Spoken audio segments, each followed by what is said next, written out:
The annual study of press freedom identifies what it calls troubling trends around the world, especially in Asia, the former Soviet Union, and Latin America. The report says among the most critical setbacks in Asia came in countries such as Thailand, Sri Lanka, Pakistan, the Philippines, and Fiji because of political upheaval or states of emergency. In Latin America, the study identified Venezuela, Argentina, and Brazil as countries where media freedoms declined because of state action and deteriorating security environments. Freedom House's executive director is Jennifer Windsor. The reasons are multiple, but they include what we call the pushback against democracy, which is a growing drive to neutralize and eliminate all potential sources of political opposition, which has materialized in a number of crucial countries, with the press as a principal target.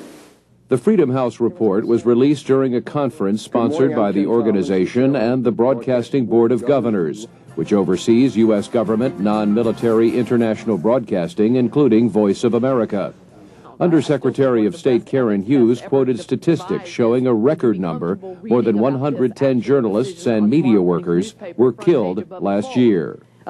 Journalists expose corruption and crime. They shine a spotlight on human rights abuses around the world. And perhaps for those very reasons, we are living in a time of great danger for journalists around the world. They're at greater risk than ever of being threatened, jailed, or killed. The Freedom House report called the decline in press freedom in Russia and Venezuela appalling because of the impact these nations have on the regions around them. Washington Post White House reporter and former Moscow bureau chief Peter Baker highlighted the killing last year of investigative journalist Anna Politkovskaya as evidence of an increasingly dangerous work environment for reporters in Russia. But it is a climate in which independent journalists find it increasingly difficult to do their craft, to find venues in which to get opposition voices out, and even to live their lives, as the murder of Anna Politkovskaya last fall showed. In Venezuela, the government of President Hugo Chavez has announced the pro-opposition network, Radio Caracas Television, will go off the air later this month. The chairman of the network, Marcel Granier, says the government is becoming more arbitrary and authoritarian.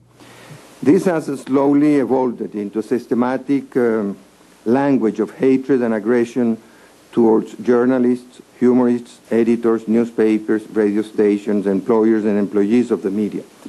In Zimbabwe, the Freedom House report says President Robert Mugabe's government continues to tighten control over the media.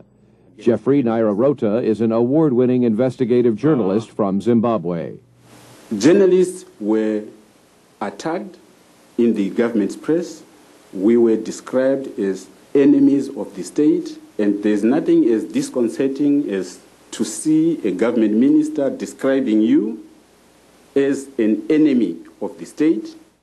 The Freedom House report also warns of expanded restrictions on the Internet, saying China, Vietnam, and Iran continue to convict and imprison large numbers of journalists and what it called cyber dissidents.